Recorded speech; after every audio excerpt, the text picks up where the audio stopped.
what I share with entrepreneurs, and I share this with all of you out there, is it's not so much about the exit as much as it is having the option to exit. Sure. Right? Because a lot of things have to line up, a lot of variables have to come together.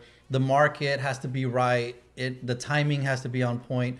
So there's a lot of things that have to happen. But if you operate your business with the option to exit, then you will be at a point where you can say, you know what, I'm ready to take some chips off the table. Yeah. I'm ready to cash out.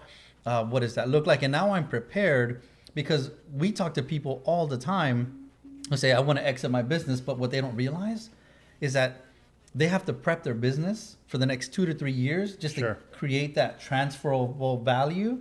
But then, Absolutely. but it's not you just sell your business, here's a check. There's also a transition. Sure. There's also, you're going to be on board. There's also a process.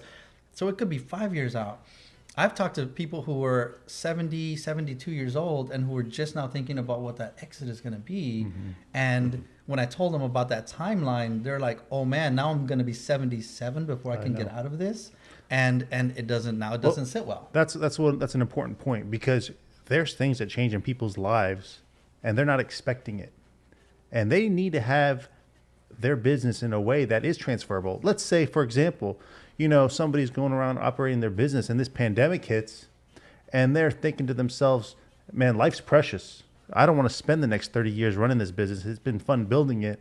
But now their whole perspective has shifted, but their business might not be in a position to transfer to somebody. They might not be in a position to capture the value. And so what's going to happen is they're going to be in either they're going to be stuck in the business, or they're going to be in a position where they have to get less value than what they've actually created, or they're going to have to stick around, do something. But there's, if they can build their business on a consistent basis that detaches them a little bit from the business, and that's more of a transferable value, that's going to allow them to be more nimble when things change in their life. Absolutely. We see a lot of 100%. people, for example, they have grandkids. They have grandkids and they're like, you know what, I want to just spend time with my grandkids now. Like something changes, and like that, the priority is no longer the business. Life happens. Yeah.